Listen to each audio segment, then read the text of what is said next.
Hello, it's me. Look, it's Lindsay 19. Oh my god, It's been half a year since I've done an update. The last one was on my abandonment kink, and God, it just seems like almost like a lifetime ago. All the stuff I was going through. I think I talked about my trauma spreadsheet last time. The most important document I've ever written in my life that I have not looked at since I wrote it. I think that's okay. That next time I see a therapist, when I finally do get a new therapist, I will be sure to show them, and so I can be like, oh God. But I don't know. I'm sure it was all good stuff. Anyway, so let's I've had quite a little BDSM journey, and a little cam girl. I've been it's been a 6 months. So it was back in November, I guess, when I made the last one. Maybe I should have watched the last video. I don't think so. The last, I don't think I talked about the rope date I had with the guy who kept me tied up for a couple hours, maybe. We had like a Sunday rope coffee date during the day, and it was a true delight. And then he basically just like cold shouldered me and just like was real stiff and barely talked to me after that. And it sucked.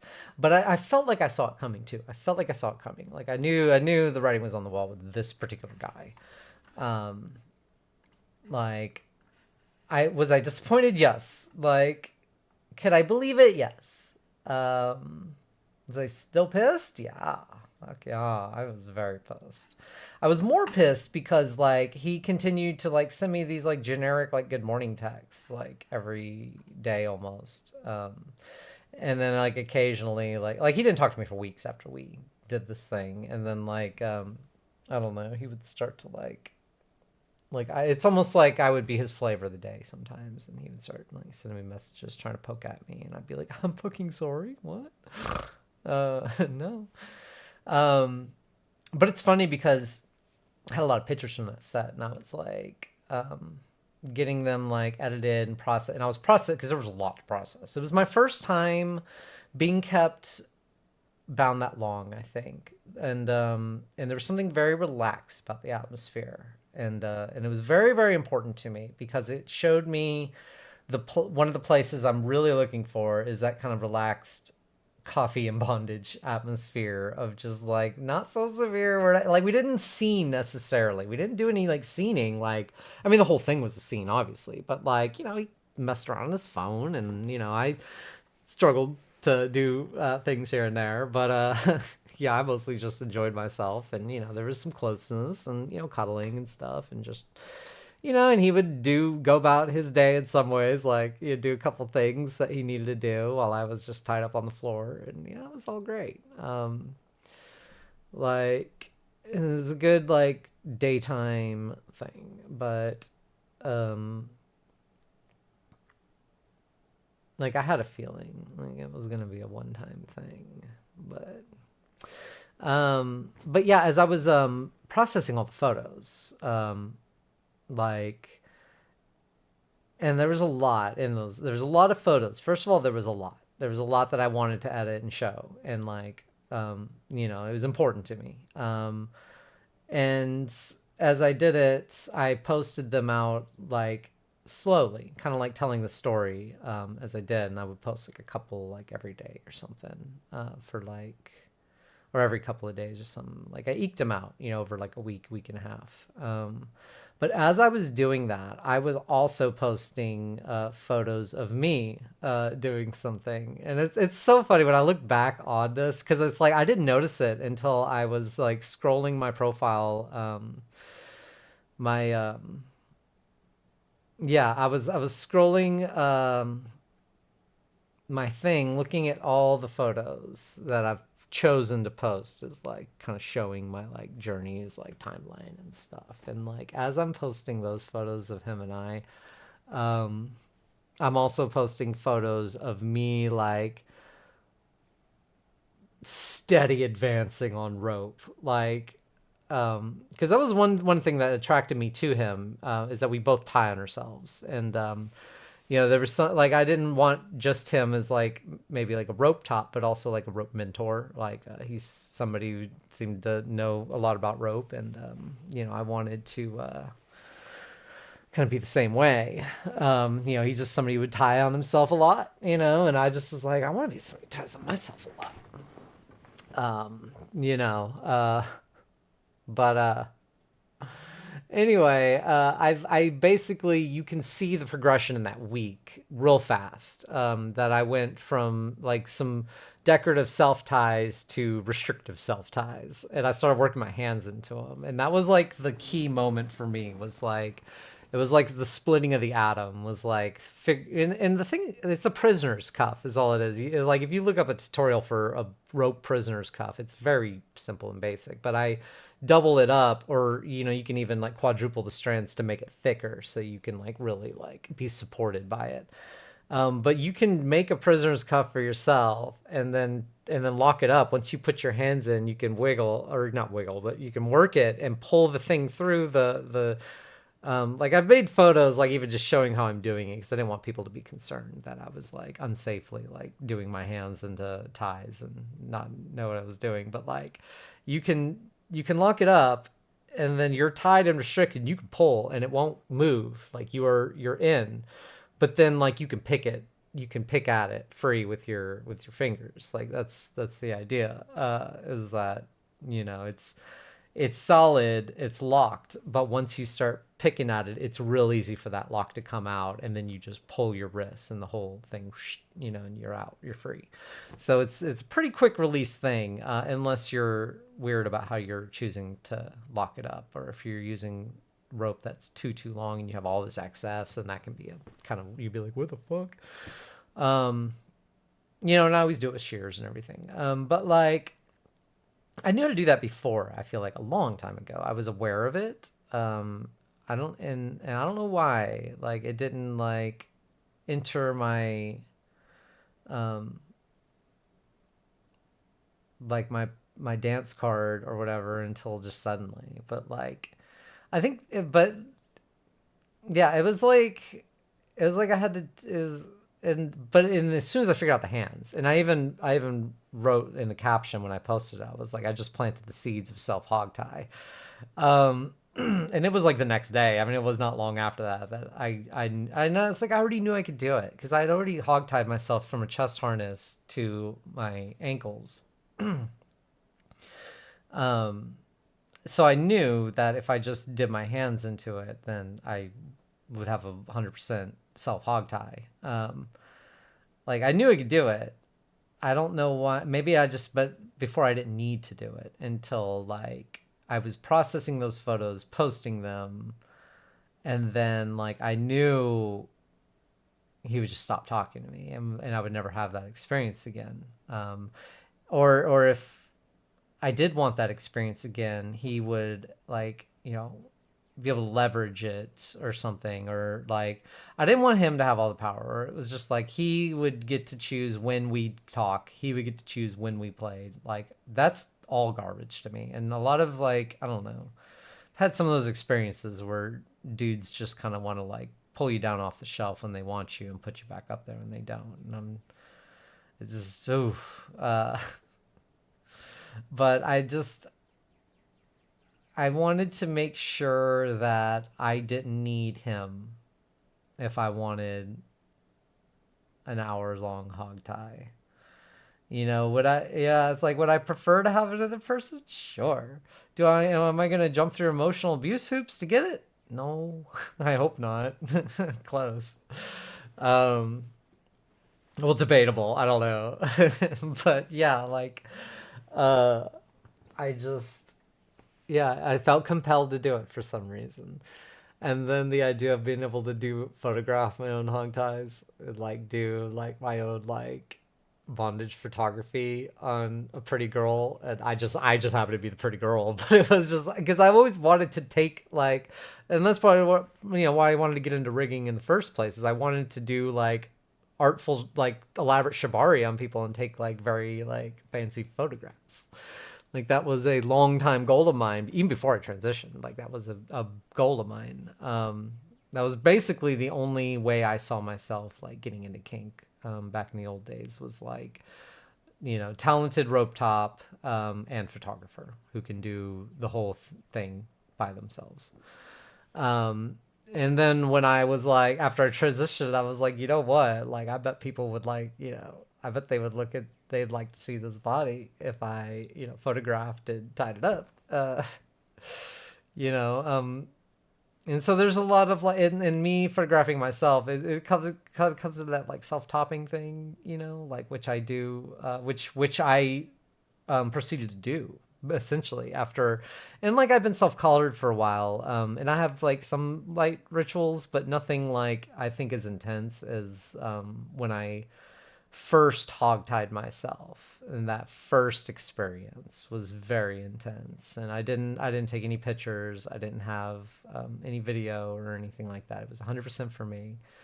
And I was very, very much in touch with myself. And didn't really know much about solo play or anything like that. But it's very much this like headspace of it's tough to say whether you're more topping yourself or you're more bottoming for yourself. It is very much both.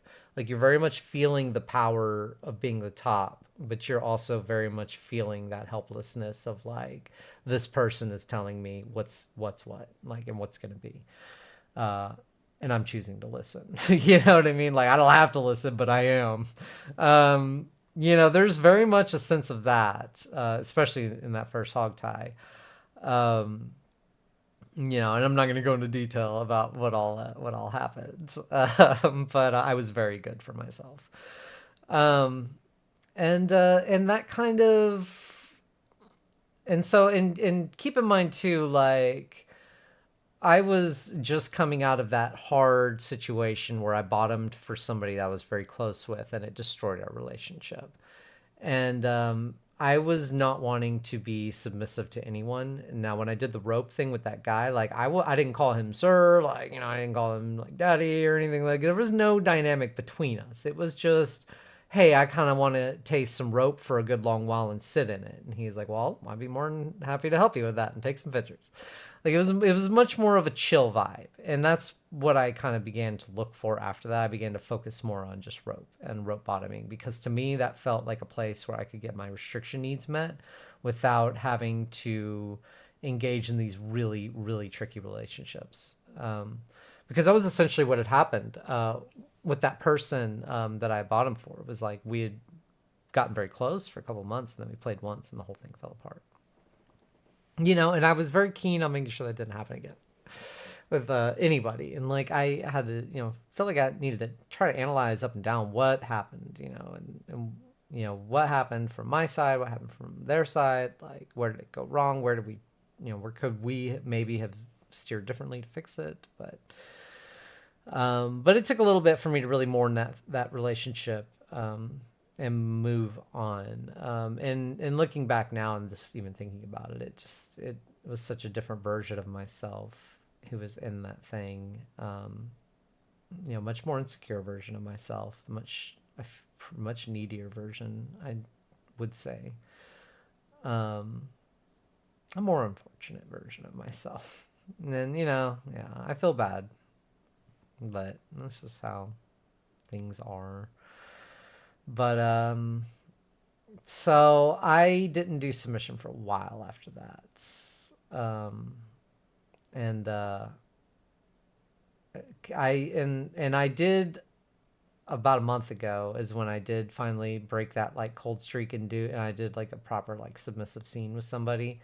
And I was very nervous going in, and there was a lot of negotiation because I was afraid of a repeat. I was afraid of like something happening after we played, like me crashing and it like, I don't know. I just, and I think when I did go into it, that like, I even told her, I was like, I think I've been punishing myself for what happened with the last person for a long time. And like, cause I wanted to do it. And that's why, she offered to do the scene with me and I wanted to do the scene. But I was so nervous about it, and we had so much negotiation and structuring of the scene and what we were going to do and what boundaries, limitations were. And she was amazing. She was so good. And if she had not kind of held my hand and walked through the negotiation process and the implementation of the scene, it probably wouldn't have happened. Like, she very much wanted to give it to me for my birthday. Like, she'd known that I hadn't done anything for my birthday in a long time, and that I hadn't done any submission for a long time. But that's what I want. And we had kind of like played a little bit before and caught a vibe, and we were like, yeah, we should do proper scene. And we did the proper scene, and it was amazing. But it took like, yeah, I guess I beat myself up about what had happened for like 6 months, almost like half a year. And I had to stop and ask myself, like, when did I stop doing submission with people? Like,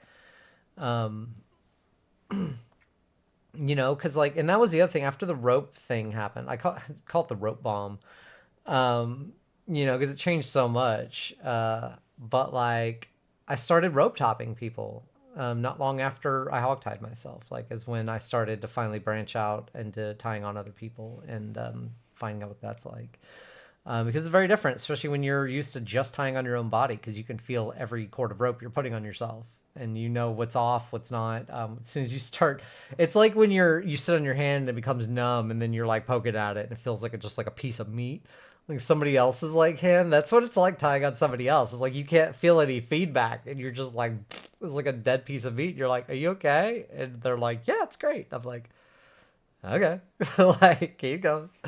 Because yeah, with me, I'm just, and I do it tight on myself, and that's one thing I learned too. I was like, I definitely am. I don't tie on other people like I tie on myself, at least not yet. And there's some other people who self tie who talked about that, like how they like it hard on themselves, but they also like something about the way you tie yourself is the way you want to be tied. But yeah, like, they were saying how like they'll put their hair into their ties and be real mean to themselves, but they don't do that to their bottoms and stuff. And I don't know. I think that's an interesting thing to think about. But yeah, I started topping, not just rope topping, but a little bit other topping too. And that kind of got me back in touch with my dominant side a little bit. So yeah, and that was one thing. We did a little bit of like, well, they're shrimp deveiners, so it's not like knife play, but it's like, they don't cut, but they're just kind of like little bladey thingies that you kind of run over somebody. But the person who, we kind of fell apart, they had held one of those to my neck and taken a picture, and it was one of my favorite pictures ever. But like, it being such a strong image too, a very strong image. Like, I look like shit. Like, it's great. I love it. But those are some of the images I look to make, is those ones where I look really, really bad. And, so when I had that image, like, it was my favorite for a long time. And then what happened, and I felt very differently about the image. And, I had a lot of trauma wrapped up around it. Even though I couldn't say goodbye to it, like, I was still mesmerized by it in a lot of ways. And I guess you could say to this day, I still am. But I reenacted it in some ways. Like, I recreated it, like a couple months later with a performance bottom that I knew. She was, and I didn't realize quite what I was doing in the moment, but I did talk to her about it afterwards, especially after the images came out, and I saw some of the things I did and was like, essentially what it was like I recreated the photo, but with me as the top. And especially after the photo set, I assured her up and down that I would be there available for her if, any weirdness came up, if she crashed, I would make it my priority to do what I could, I guess. And I think I was more, and she was fine. Like, she's not, it wasn't anything like me. But I think I wasn't even talking to her. I was like assuring myself that like I would be there for me or something. But the whole thing was very cathartic, and it was like this working through this healing thing, this healing of trauma. But it also got me very much in tune with my top side. Like, I really hadn't topped anybody hard like that, and she was such an enthusiastic bottom that it was easy and a pleasure. So it was very easy to read her, and we did a full like dungeon photo set and stuff. And yeah, it just to this day, I mean, it's so good. Like I love that whole set. It came out so good. Um, but yeah, and so and then there was a guy I was kind of seeing for a little while, and I would tie on him a lot too. So I started tying on people, and that led to varying degrees of topping as well, of whether the sensory play that I would do on them or whatever I would do to them while they were tied up, or in some cases just the bondage. But um, and that kind of was a double-edged sword because suddenly, like whenever I would go out or like would look to fill my dance card for the evening at the club or something, people want to get tied by me. And I've always kind of attracted bottoms, and that's always been an issue. But here I am, like having like thirsty rope bunnies coming at me, and which is like what I want on one level. So that's the conflict, is that's what I want on one level, but on the other level, it's so hard when I can't get my own bottoming needs met that that's the major conflict I ran into when I was like doing some of this topping on these people. Is I was giving them these gorgeous scenes of these headspaces. Like I can read their headspace, and like I could, enhance them, and by doing certain things and like grabbing like neck or whatever, you know what I mean? Like topping is like being a violinist, and your bottom is like violin. It's very much how I see it, and like some violins sound differently and are tuned differently, and some are better suited for you as a top or as a violinist, and some of y'all just harmonize better, and y'all make very pretty music together. Um, God, like when I could play a violin very, very pretty, I cannot help but look down at it and be like, I want to be the violin. You know what I mean? But also that requires that I have a player such as myself, and it's like I can't play myself, or we can try to through solo play, but um, yeah. Um, but that also, speaking of violinist, uh, that's going to bring me to my trip to Chicago, which, hold on, I've gotta take a break. Okay. Uh, so yeah, I went to see M4BD in Chicago, and this was something that I had wanted to do back in the summer. He and I were first talking about it, I think, as early as February of 2023. So I was going to go up there in like July or something. But then my brother died at the end of May, and that kind of threw a little bit of a wrench into things. Took a little while to recover from that, and it's tough to say if I've recovered from it. Grief is a thing. I've taught, and oddly enough, I've talked about it more on my cam show than anywhere else, because like that's where that skateboard gets brought up usually, and like people will be like, "Hey, cool board," and I'll be like, "Yeah, it was my brother's." Like, and that's really one of the only places I get a chance to kind of talk about him a little bit and choose the light in which I talk about him, because, I tend to talk fondly about him, because what's the point of otherwise? You know what I mean? But he was, it's very, there's a lot of emotions there, Um, but like oddly enough, in my room, like I get a place to kind of present what I liked about him without having to talk about him as an addict, and um, just how hard the whole thing was over the many, many years of his struggle, which is now over. So, um, so he doesn't have to struggle anymore. But it's been 10 months. I'm coming up on a year, and it's still a lot, But that had postponed a lot in my life. That really like threw a wrench into the whole progression of what I was doing.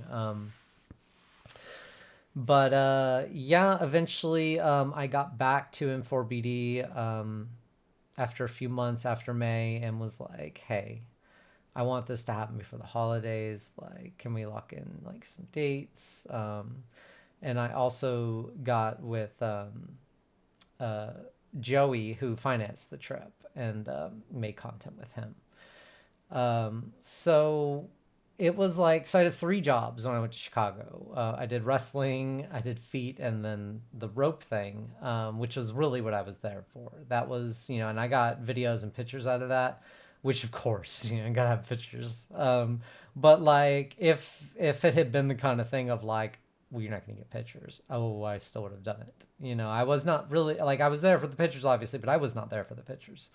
Um, or the videos. Like the videos were definitely a bonus. Like I didn't expect to, pull videos out of it too. I mean, he told me he would when we were first talking, and I was like, well, that seems like a lot, damn, you know.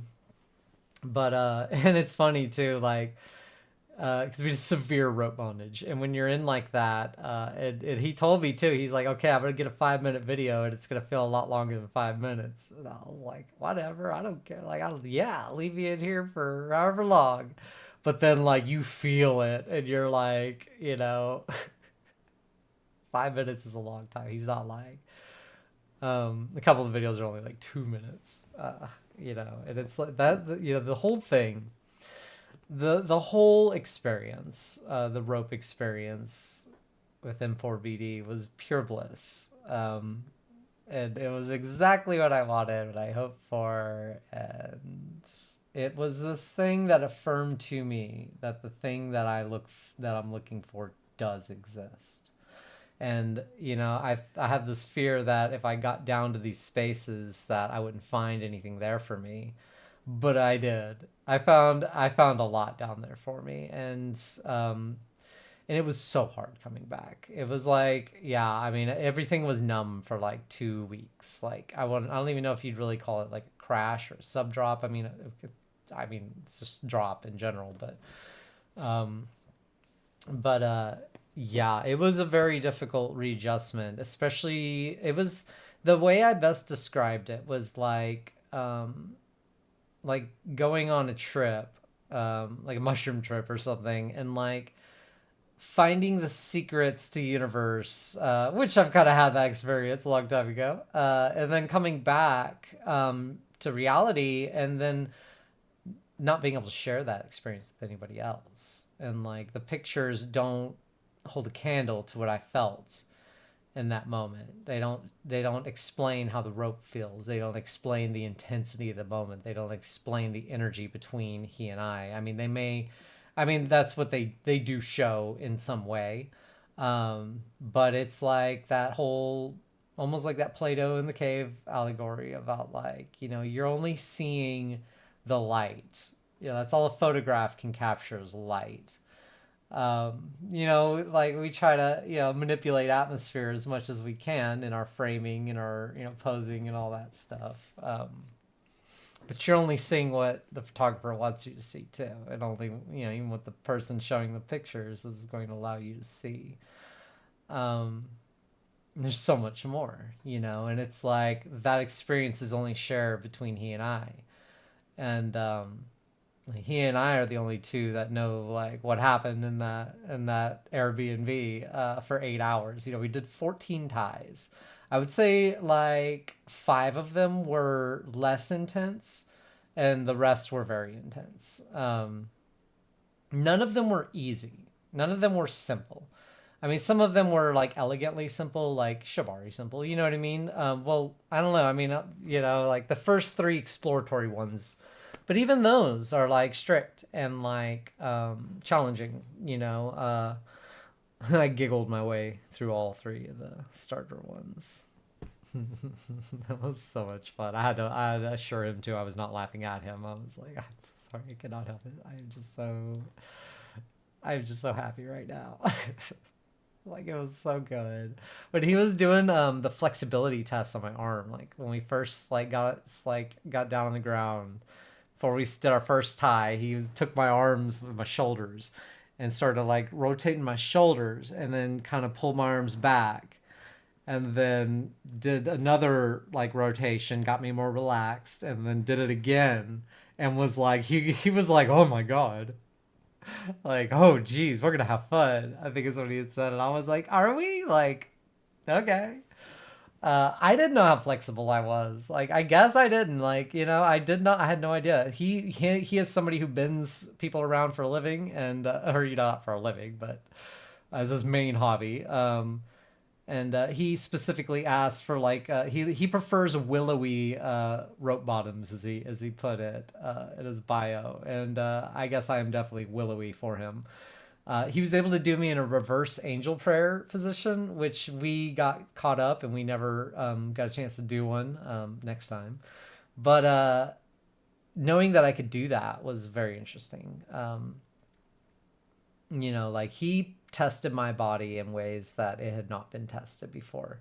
And I held up just fine. Like I did great. Like, I was so proud of myself. Like, um, there was a couple of challenging parts where I didn't like the way, like when I did the suspended hog tie, my second time being suspended, and it was a strict hog tie with a ball gag, harness one, rope to the thing, so hold my head back too. Like it was incredibly intense. And he spun me around and everything, but like I had this challenging straps of rope on this part of my arm, and I couldn't like, and it was starting to irritate my hand here, which was like TK'd, and I just didn't like it, and like I was more afraid of remaining on it too long or in that position too long and not being able, because we still had more ties to do after that, I knew, and we still had hours to go, and I didn't want to push myself too strenuously that soon, and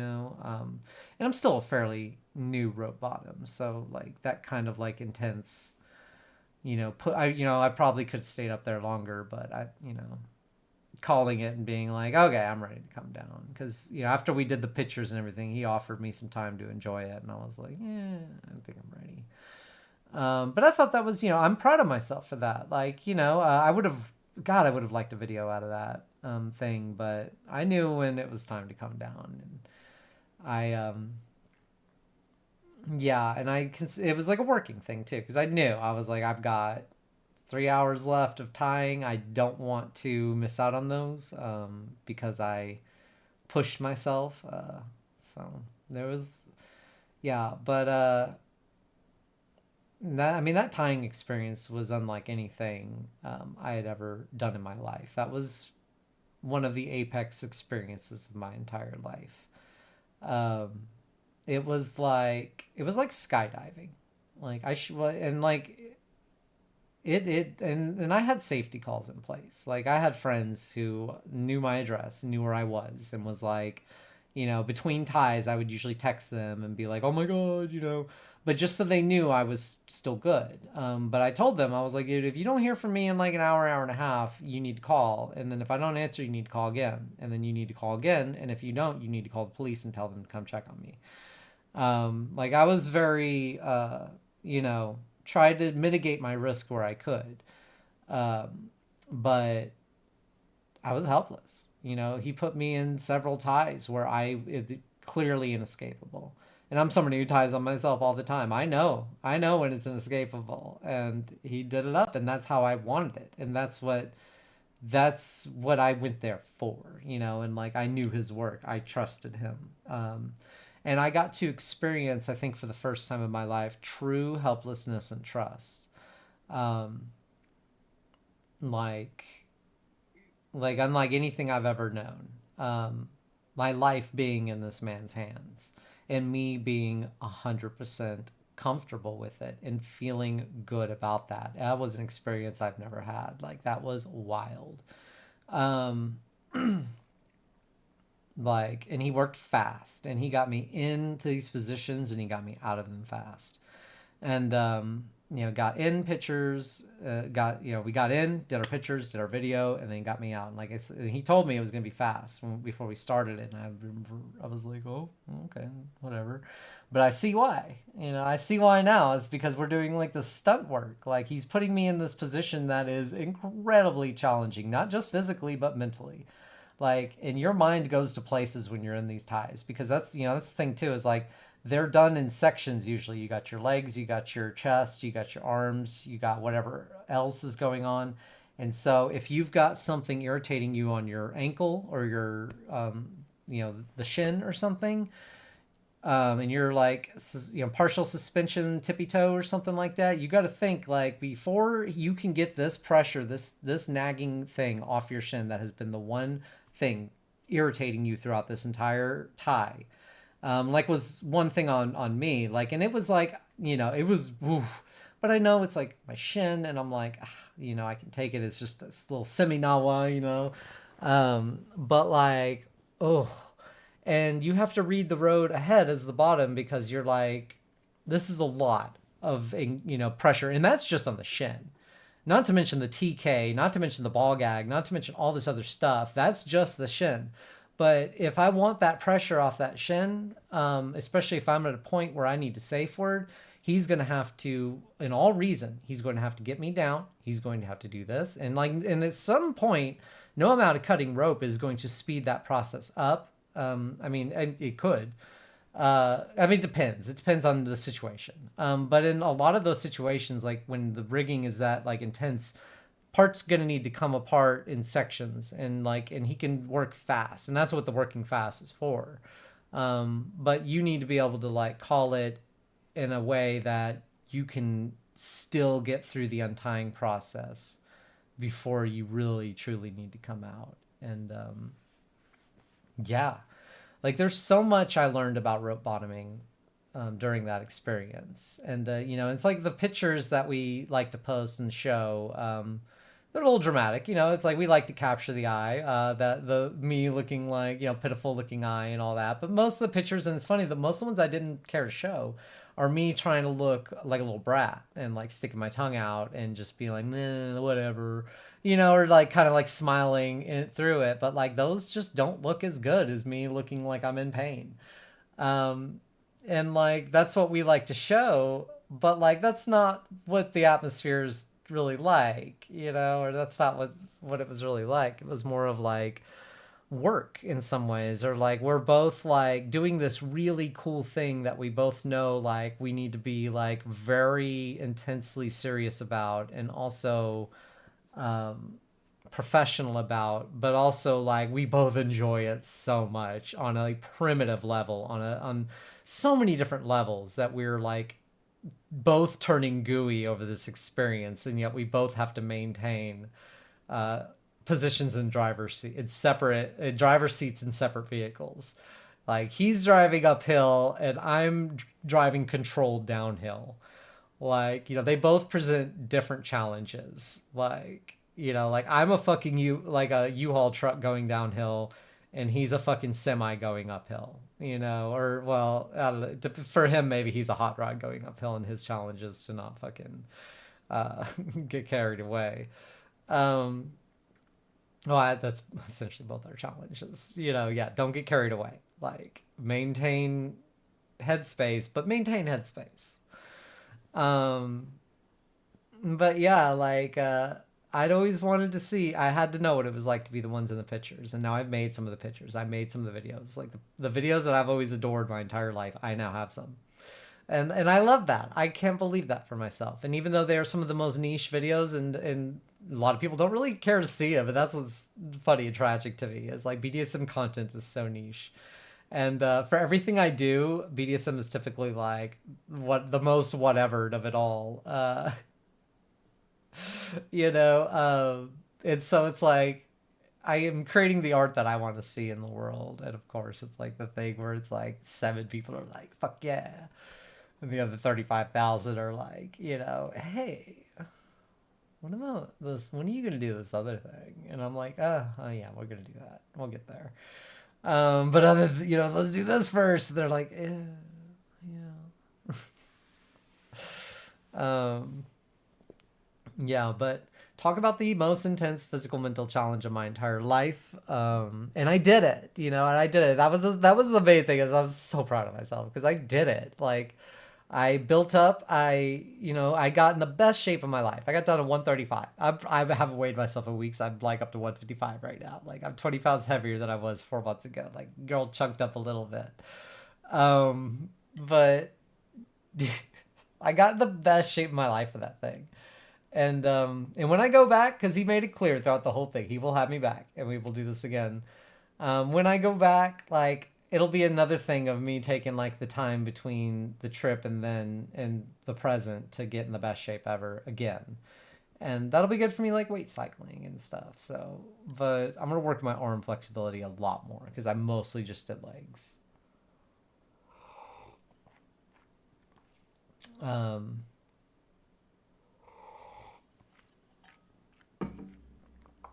but yeah, so that was the best thing. And coming back, let me make sure there's nothing else I want to say about the M4BD experience. Um, I'm not sure. I think I about covered all of it that I wanted to cover. Um, because I don't want to come back to it.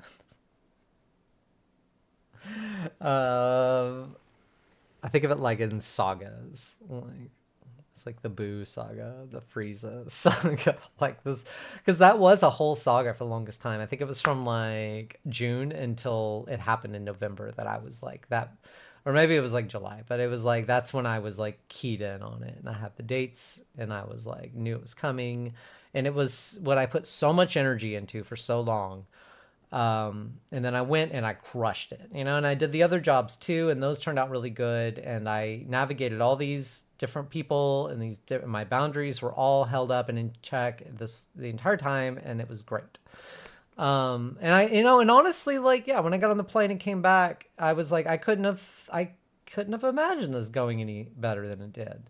Like, and I had so much anxiety and doubt before I got on the plane. Like, I mean, I was very excited. Like, I knew I was going to crush it. Like, I knew I wouldn't be going if I didn't know I was going to crush it. But like, I did, two shoots and pictures with Joey, and then I drove 2 hours, and did the rope for a day and a half.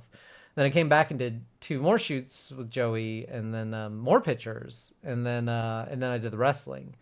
And so like I did all that right after all the rope too. Like I still had rope marks on my skin. It was like when I came back, I did have like marks on me though.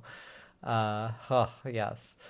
'Cause yeah, like my body, like, we tied and tied and tied, and I forget what it's called. The little tiny little breaks in the capillaries under the skin that you could sometimes get from like rope. They're not rope marks, but they're like a thing. I forget what they're called, but I had some of those too. But yeah, so, and that was, to me, that was very impressive, and I didn't think anything of it in the moment because I knew that's how it had to be, because like that's how it had to be. But I did the rope, and then immediately after that, and like, and I didn't have anybody like with me necessarily, like as far as like aftercare goes. Like, I mean, I had him in the moment when we were done, but like, I never asked him for anything more than the shoot, and I feel I didn't really like have a right to either, and I didn't want to, like, I didn't want, like, like, I don't know.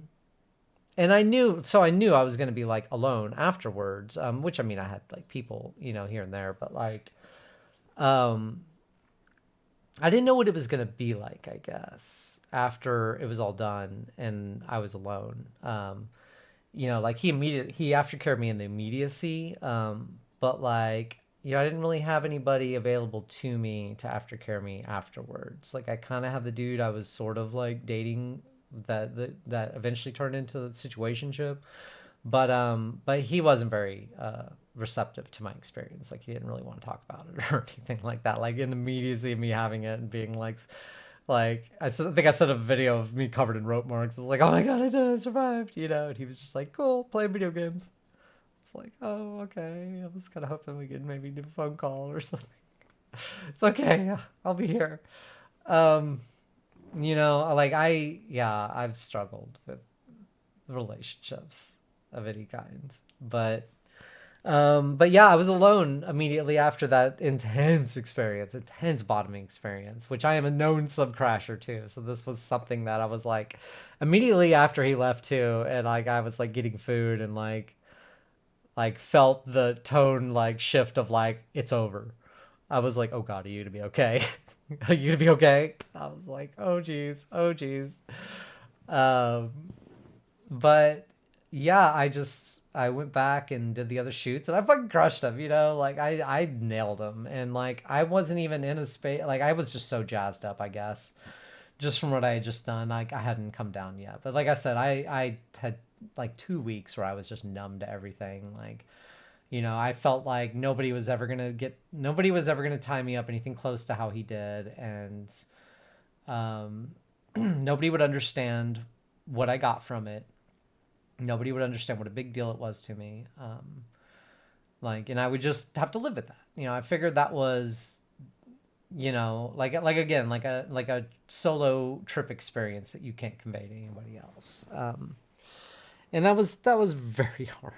You know, then when I started showing the pictures, there was some mixed reactions to those. I mean, not really. I mean, most of it was positive, but like there was a few comments of like, "Oh, your hands look purple," and you know, I actually expected more like I don't know concerns, but I think people are fairly used to seeing like intense shibari, especially with this guy and stuff, and he's kind of known for this kind of work. So, um, you know, it's not like I went and found somebody on the internet to just randomly like tie me up like that, like, you know.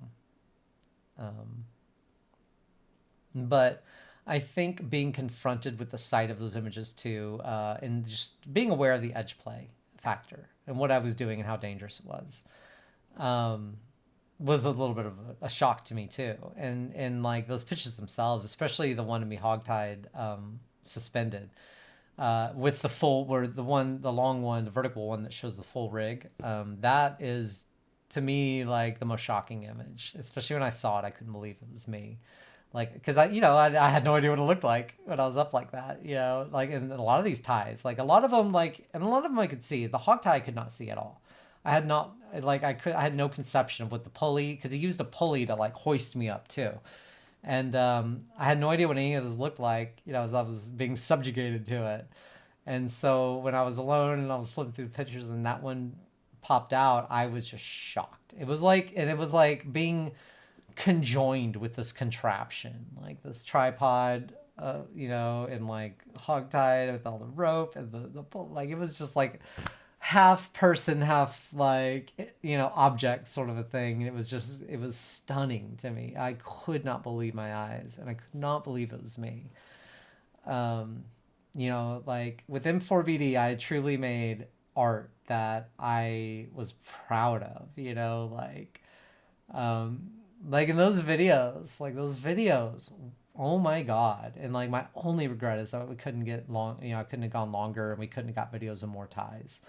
Um, you know, because those videos alone are just, I can't, you know, to me it's like when I see them, it's almost like watching it reminds me of, you know, like watching somebody else's stuff that I enjoy, that I, you know, I don't really like enjoy porn like I used to back in the pre-transition days. I don't, a little bit here and there, but you know, for the first time, I truly made something that like I could enjoy. I could enjoy. You know what I mean? And like that felt good.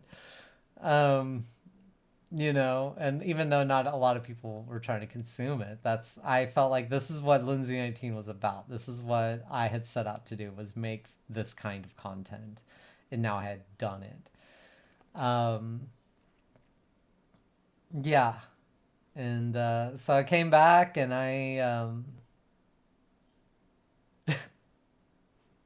oh, I gotta take another breather.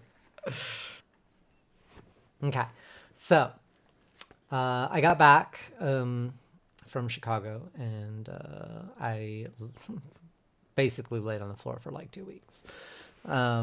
Mentally, I don't know. It was such a hard adjustment coming back again, not being able to really truly share it with anybody, and not really being too close with anybody. And it was about this time that I think I really started to face my isolation. And just because everything had kind of come up to this trip, like I had kind of been running on fumes for a while, I felt, and it was all important. Just get through the trip, just nail this thing, just do it, and we'll figure it all out afterwards. But here I was afterwards, and I was like, now figure it out. And I felt like shit, you know?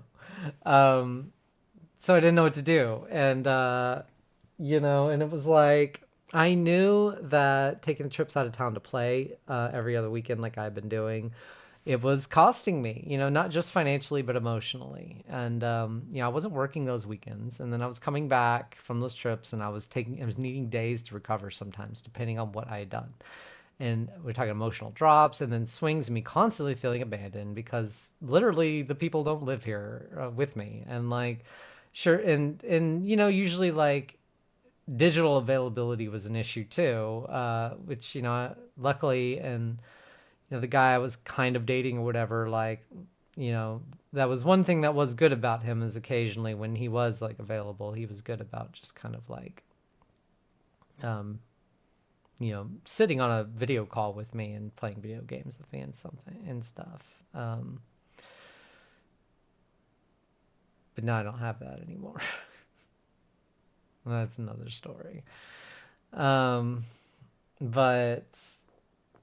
yeah, I was really starting to feel the futility, I guess, of what I've been doing for the last year, about trying to sow all my seeds somewhere 3 hours away from me, to where all my returns were there. And if I needed them, if I need touch, if I need to be held, I gotta drive 3 hours for it. And like nobody I met was willing to come to me. And that was kind of I was starting, so the New Year's was really tough because that's when a lot of things were coming to me. Because I had just started going out about a year ago. It was about in January when I started driving out to the club and getting embedded in the community and playing and being active and doing all this stuff. So a full year had gone by almost. And I was forced to ask myself, like, where am I? I don't have anybody. Like I don't have any play partners. I don't have any regular play partners. Like, I don't have anybody like asking like to tie me. I don't have, and like I did have a lot, and I did. And when I went and did that bottoming scene on my birthday, which was in like February, that was a something to remind me that yes, I do have support. I do have people. And there are safe people for me. But like, I haven't found what I'm looking for. I haven't found like somebody who's thirsty for me in the way that I want them to be thirsty for me.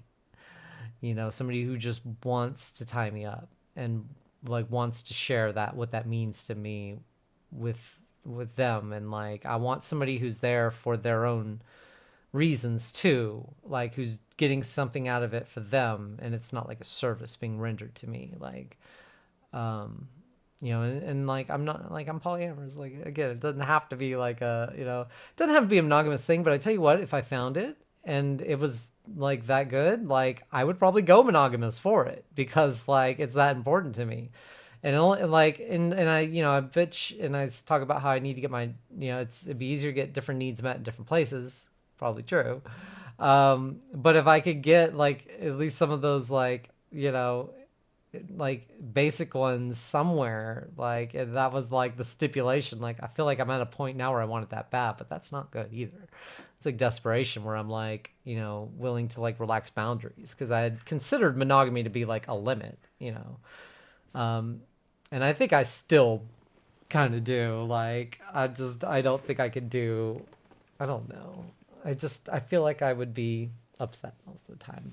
I can't imagine getting all my needs met in one place like that forever. I don't know. Seems silly to me. But what do I know? Like, what do I know? Because I'm the one sitting here struggling at 38, like not having nothing. Well, I say that, but I mean, I do have friends and I do have some things, so I don't know. I've grown a lot. I can now ask for what I need. I'm so much better at asking for what I need. Like, if I'm going to do a scene with somebody, I'll make sure we plan it out and make sure that the bondage positions are good, because it's usually my foundation. As long as the positions are good, I'm good with whatever else.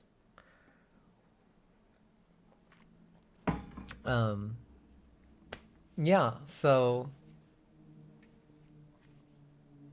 anyway, yeah, so I was forced to reassess what am I doing? What have I been doing? What is working? What is not working? I ultimately believe it's maybe not good for me to have so many anchors so far away from me. And the reason I went over there was because, like, I mean, there is community, obviously, like there's a club, which we don't have where I'm from, but like, I felt that there's more acceptance for trans people and a larger pool for me to select from of potential partners, which may all be true, but again, like, I'm just again asking for long distance relationships, and I think I have learned that it's just not for me, because I don't like online interactions. Like, I just don't. Like, I'm guilty of sending video messages to people I like. They hate that sometimes. Sometimes, not all the time. There's one who claims he doesn't hate it. So, but still, like, I'm bad at it, and like, it's a time. It's like, you can't send people 40-minute video messages. It's a time thing. Like, you just can't do that, girl. I mean, you can listen to it on fast forward, but still.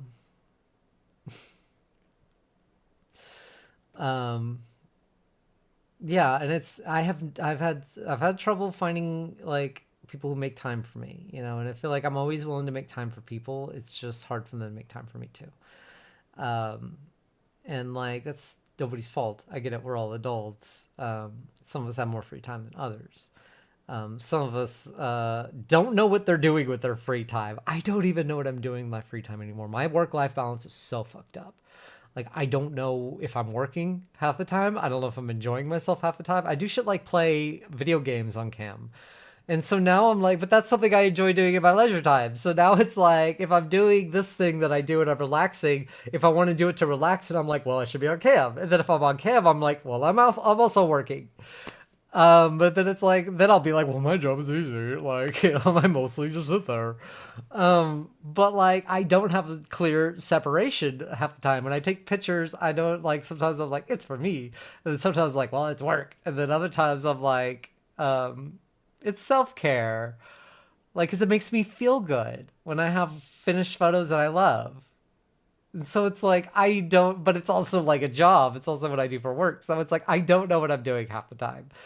And like right now, like, I don't even know what this is. Is this, like, I don't know. I guess it's work. Like, it's promotion, it's exposure, but like, this is just therapy for me at some extent. Like, I haven't seen my therapist in a while, and that's on me. That's my fault. But I didn't feel like we were making great progress.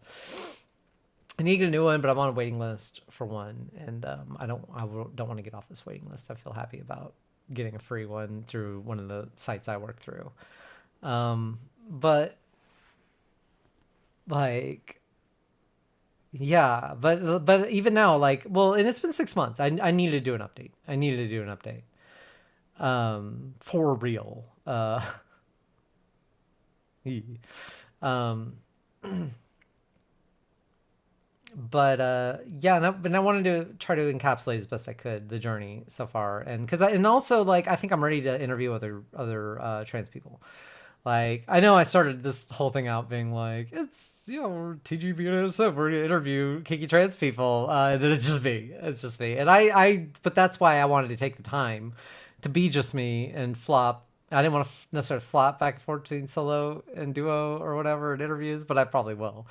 But I wanted to make sure I knew who I was, because I also, and I don't really necessarily know who I am yet, but I have a much better image. I feel like a much better visualization, and I feel more equipped now to interview other people, because I feel like I'm more of a solid structure now, as opposed to somebody who's like really still like touching around, with their toe in a murky lake and just trying to figure out what's going on down there. I feel like I have a little bit of lay of the land now. Yeah, like my sub frenzy days, I feel like are mostly gone.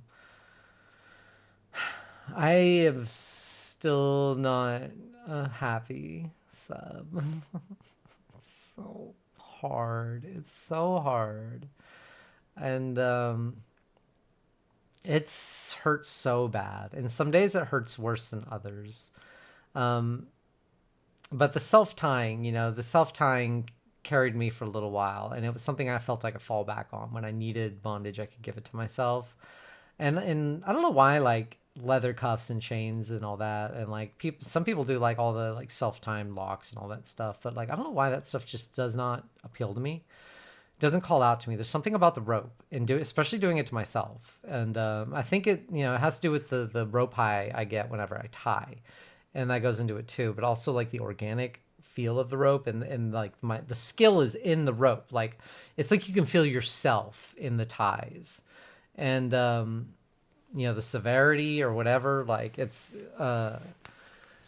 there's something about that in there for me. But I still lack connection to another person, to a top, and that's really tough. And I try to meet people, and like I've tried to meet again locally, and I get a lot of just garbage, like horrible shit. Like, I'll put out like an ad for like, a rope top, and I'll get guys wanting to trade whats, or you know what I mean? And I'm just like, what? What like why? Like it almost hurts my feelings. Is you know what I mean? And it's like I know that it's not anything personal. They're just horny men, is all. But it's like, how are you going to ignore me so hard? That you're like, and to think that I'll even respond to you and even like be like, okay, that's fine. Don't see me. Let's do what you want. Like there's an impulse to like lash back at that and like, punish that kind of behavior or shame that kind of behavior.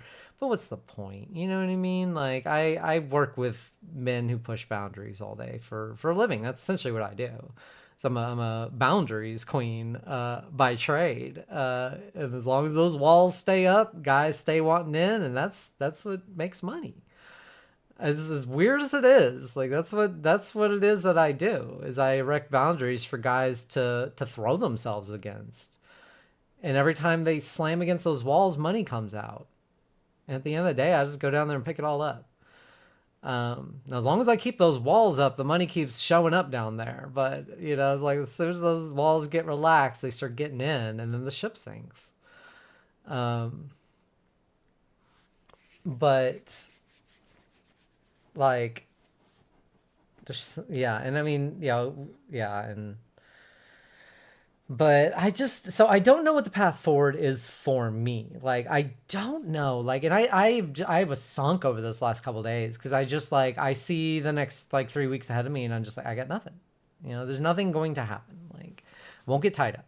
Like, I don't think. Like, you know what I mean? Like I try to build my local connections. I try, and like I'm like I've placed like like I have everything like to do this, and like nobody wants to come do it with me, and like I just it's like they want to do something completely different. And the thing about it is and what makes it difficult too is that, and I've come to accept, like I'm very it's like I'm asexual hypersexual, like I'm like, rootin' tootin' cam girl, Coyote Ugly and all that shit. But then I'm really like bubbly and playful and not sexual, but I like to do kinky things in a non-sexual way. I don't know, like, but I move so slow on that stuff, and nobody is prepared to move at my pace. It seems like half the time, or I don't know, like. I have such a hard time meeting, but like the local stuff is just so frustrating, just because like I know people, and I know people like that have, and they've known me for a while too, for like years in some cases, and like they'll sit there and express an interest in what I'm doing, and like like I feel like I've even had some girls be like, "Oh my god, I wish that somebody would do that to me or tie me up like that." And I'm like, "Well, I'm looking for rope bottoms. I'm always looking for rope bottoms. Come over and I'll tie you up." That they don't do it, or and it's like, especially when you're like the top, it's like there's that etiquette of like, well, you only ask for scene twice is the top is, or that's as much as I'll ask for scene as the top. I'll ask twice if other than that, you're gonna have to come to me because I've expressed my interest twice. But I feel like after twice, if you ask for scene as the top, then it's like you're kind of coming off as pushy. Um, but yeah, and it's like I don't know if a bottom can't answer me if I've asked twice, then like what is that gonna, if I push on it, then what is that even gonna be? It's like if they can't speak up for themselves and give me an answer, yes or no. It doesn't even have to be like an affirmative. Just tell me yes or no. Like I just, they're like, well, yeah, like I'll think about it, or I don't know. And with the monogamy the way it is where I'm from, like, and I have people too who will be like, God, I want to like try rope so bad, and I'm like, oh well, come over, 2 o'clock tomorrow. I'll make some coffee and you can try, or like bring your, they're like, oh yeah, well, let me ask my partner, and I'm like, sure, bring them. They can take pictures for you, and they were like, well, I don't know if my partner's gonna be comfortable with it, and this person's very young too. This person's like, in their early 20s, I think. And I'm just like, I don't know, just something about that, like, well, there's something I really want to do, but I don't think my partner's going to let me. There's something about that I just find, I don't want to say disgusting, but I find that it sucks so bad. And I don't know if I want to blame monogamy in general for that, because that's not a monogamy thing. And I guess maybe that's some of the conflation between rope and sex that I hate, is that rope is not sex, but like I guess there's some people who that is the association. Like I had a local rope bottom, or somebody was, I guess, more of a sub, but like wanted to try rope, and I offered to tie on them, and they wanted an STD test from me, and I was like, what are you talking about? Nobody's penetrating anybody here, honey. This is another trans girl too, and I was like, no, baby, no. And I was like, and that one was something where I was like, being asked for an STD test to do something like fully clothed rope play was odd. But also, like, I can't punish that behavior either. I just felt that was very strange, and to me carried an implication that, like, I was like, do you not trust that I'm gonna, like, do you think I'm gonna like do something to you? Like, we're talking decorative rope here. But somebody explained to me, they were like, well, maybe it's not they didn't trust you, they didn't trust themselves. Like, if like we got into a kinky situation, they may like be suddenly like, oh, do this to me. But it's like, I ain't gonna touch you. But then again, like, they don't know me. So I guess, but it's a weird thing for me where, like I can feel like locally I just keep coming up against hurdles like that, where like somebody's like, yeah, I want to do this. And then I'm like, great, let's do it. And for whatever reason, they don't. And this happens over and over and over and over. And I don't like, and it's always different with each case. Like I've, and it's usually younger people that are approaching me. I think all of them are hoping that the pretty trans girl is going, like I think most people view me as like a fetish object, or like, a type of cross-dresser fetish play thing or something. I don't know. Like I think most people don't understand what trans women are, and unfortunately, with sissy play and all that stuff, and how it like, and you get trans women who tag their stuff as sissy and femboy and all that shit. And I hate how they do that. I hate how they do that, because sissies and femboys are men, and they'll tell you that. I mean, and if they don't, then I don't think that's what they are. I don't know. I don't like the whole label thing, but like it confuses people, I think, because there's lots of sissy players who it's a pure fetish thing, and it's a pure like it's a persona and stuff, and it's like a character, somebody they become. And they look at me or something, and they think that if I'm out there, I'm doing that, like that thing or something, and I'm like, I don't know. And I don't know if they think like because I'm trans that like I'm still like a boy or something, or like I'm have all the sexual energy of a man or something. But all of the parts of a woman, like, or the body of a woman. I don't know what their takes on trans girls are, but around here it is weird. And so most of the time whenever I do try to sow seeds around here, I nothing grows, and I just get frustrated by how lacking in nutrients the soil is. But then I go 3 hours and I throw some seeds out and come back and there's like fruit, and some of it, yeah, indeed turned out to be rotten. And I remember that was my first, even when I made one of these podcasts, like a year ago, I made that comment of like, I went out there and threw some seeds out once and came back and there was already fruit on the trees.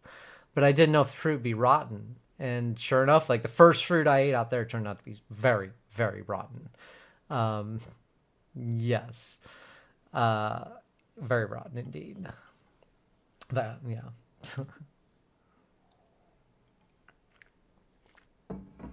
But I'm trying again here. That's all I could really do is like until I figure out where I want to go, where I want to be. I'm going to be here, and I'm just going to try to improve with rope as best I can. Is all I can really do is try to keep finding local rope bottoms. There's got to be a rope bunny that wants to put in time to get tied, so I can get good at rope, and then like I can produce the kind of content I want to, and that will help bring people to me, I feel like. And then I met a guy locally, which there is some promise there, that he has an interest in learning rope. And he is he's like, I'm not going to sugarcoat it. He's become a good friend of mine. And, and he's a blacksmith. Like he made me the armbands. Oh God, my coffee tug looks terrible. But he made me that armband, and he made me a knife for my sensory play thing. Like he forges stuff. He's like a blacksmith. I mean, obviously. But he's considering making me a suspension rig for my house, and so that way I can do like self suspension and stuff, and aerial hoop maybe. Yeah, so, and that would be really intense because then I could, if I got good enough to not only do myself and do other people, I could bring in people and do that kind of photography, which would be huge for me. And I think that would make me feel more comfortable with staying in the situation I'm in longer, as if I felt that there was a reason for people to want to come to me. And so that I wasn't always kind of like the one having to go out. If I could even occasionally have people driving a couple hours to come to me to get tied and to get photos and to work with me and stuff, and to help it to where I'm not, so my job isn't just camming. I think I would feel a lot better about things. But the main thing too is getting myself up, like my wings, you know what I mean? Like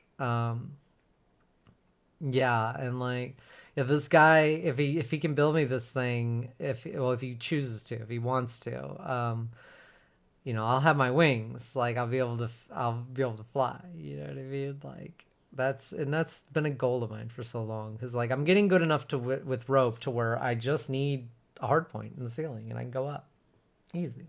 I can take myself up, and I see people do it all the time, and like I know I'm good enough, and I know I can get better, and I know I can do it safely, and I can continue to do it, and like advance, and that's where I'm ready to go, and so there's like that's hopefully will be part of the new chapter of my journey, is that arch that he's gonna build me is gonna be like a doorway, like yeah, but yeah, and there's some there's some hope in that too. Like he's a really nice guy, and he did tie me up once.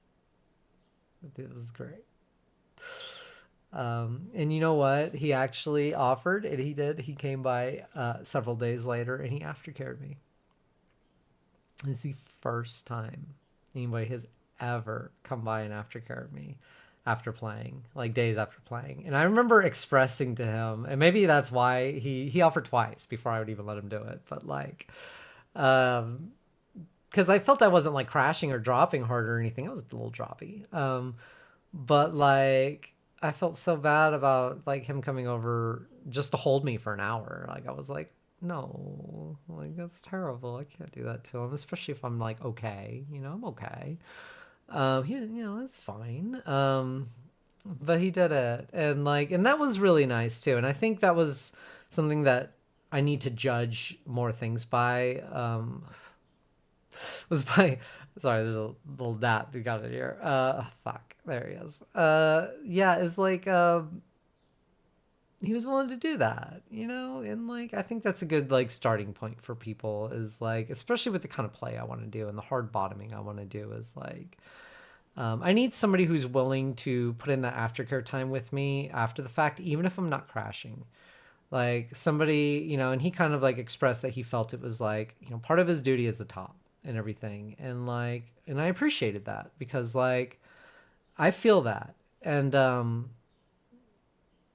like, but I'd never had anybody really do that to me. And so that was a good way for me to experience one of the things that was right that I need to definitely be aware of and look out for as I continue my very frustrating search. It's so hard. It's so frustrating. Like, oh my God. And it's so hard not to become like wrecked over it and not to be like torn down by the whole thing and to let that side show. There was another trans bondage model who I'd seen really having a hard time like me. And it's funny because she was getting more work than I was getting. She has more collaborative stuff than I have and way more intense bondage than I have. Way more. She's seen the same guy. And like, and she's had such a hard time. And like, I feel like I'm that same way. It's just like, and I don't know. Like, I don't want to be the person who feels like, you look at them and they're always like distraught and they're always like sad that they're not getting more of what they're looking for, and I used to joke like all I need is a dom to teach me to want less, like because I want too much. And then a lot of it comes down to that thing of me feeling like I was late to my life, that I had I gotten to live from the beginning, I would have slowly met out a lot of these needs as I went, and I wouldn't be in the position I'm in today. Some of it's impatience, fear of death, fearing of like, oh God, something's going to happen. I don't have a lot of time. I got a lot of crazy anxieties going on, and like, I always feel like there's something like going to happen soon that's going to, I don't know, change things. But I think it's just general anxiety. But I think that's about where I want to wrap it up, maybe. That's about where I'm at. I don't know what I want. Well, I know what I want. I want a bondage top. I just want somebody who calls me up once or twice a week and is like, hey, Lindsay, Lindsay 19, we're going to come over there and I'm going to put you on the floor and tie you up and leave there for about an hour, or maybe sit there and poke at you and mess with you for about an hour. And then I'm going to go back home. So I'll be there about 30 minutes. Like and then me just be like, okay. like, like that'll get me by. I feel like that'll get me by until like I can, form like a deeper connection, or I don't know. I don't know. I don't know what I want. And part of me is like, I'm a cam girl and I do these things, and that whole like, oh, nobody's gonna want you, or what I mean? Like, part of me is like, well, if I'm better budgeting my money and I'm traveling more and doing like shoots and working with the industry people and everything like that, then I'll be interacting with people on the regular more, and it'll be more okay, and I'll be with like-minded people. Like the few times when I do interact with other like trans performers and stuff, like it's nice, it's cool. I mean, they're like coworkers in some ways that we just haven't done anything together, I mean, I think so. Like, and like we vet people with each other, and like if I'm looking at a studio that I want to work with, I can call them or send them a message and be like, hey, how was your experience? And they can either tell me, hey, it was great, or hey, I worked with this one guy and he's kind of an asshole. So there's that, and I'm learning about that too. And like that's the other thing is like been slow rolling on this and like, doing like types of content here and there and just trying to get better at my photography and everything and just but I'm getting to a point now where it's like I'm getting more recognizable and people are like more quick to know or have seen my stuff before or seen my like, my Twitter or whatever. And I may not be aware that they're aware of me, but they're aware of me. I don't know who's watching. Like, and that's the other thing is when it comes down to some of these like emotional episodes I'll have, it's like I need to keep it in mind because I'm supposed to be a model. I'm supposed to be a professional, and I'm being a fucking little soppy slut. And I'm also trying to be my own production company too. I'm also trying to produce things and produce my own content. And that was another thing I was thinking about. I was like, some of the content that I want that's going to sell big, or the content that studios and people want that's going to sell big, I might as well be producing this content myself first, so that I can earn the money from it. Because like, when people get what they want, what they've been looking for from me, like people have been waiting for certain things from me for a year in some cases because I've only been around for about a year and a half.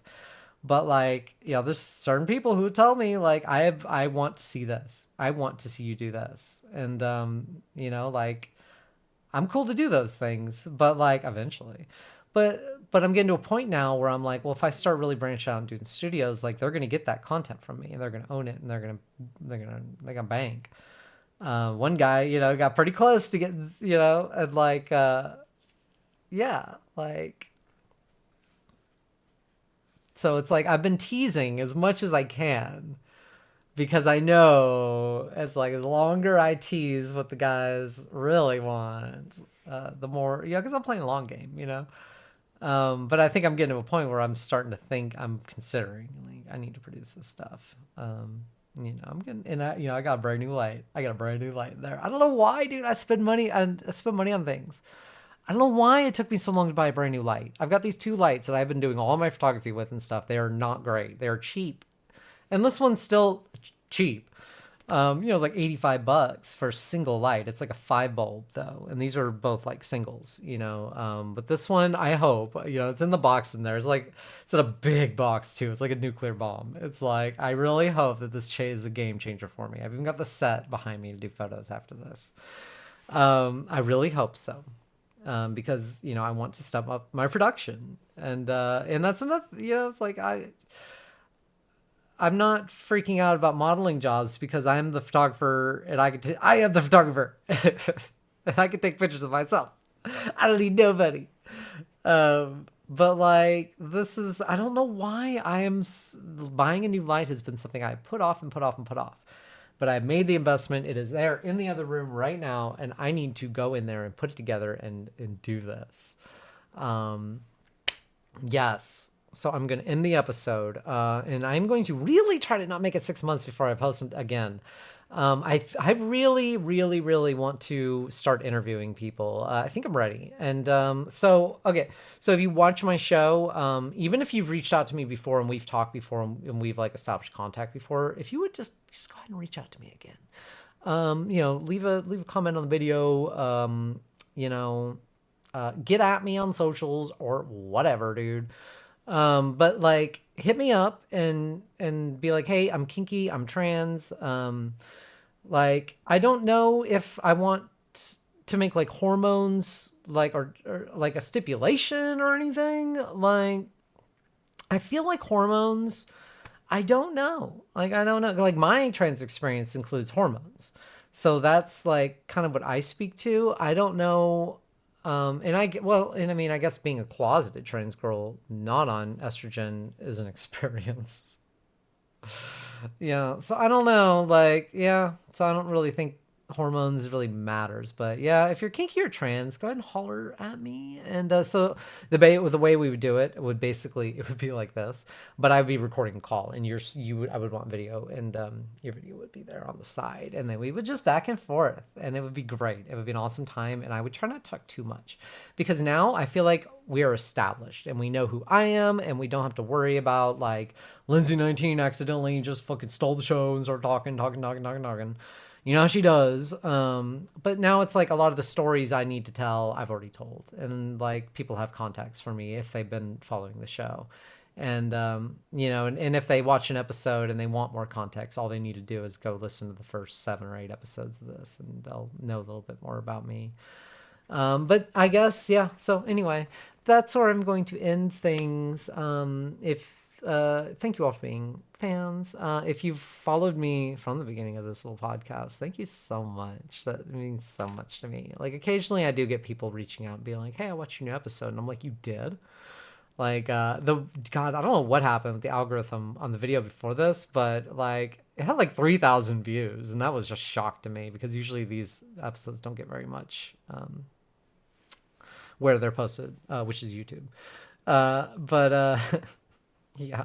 So anyway, I'm gonna end the show. So I'm bad at exits. Bye.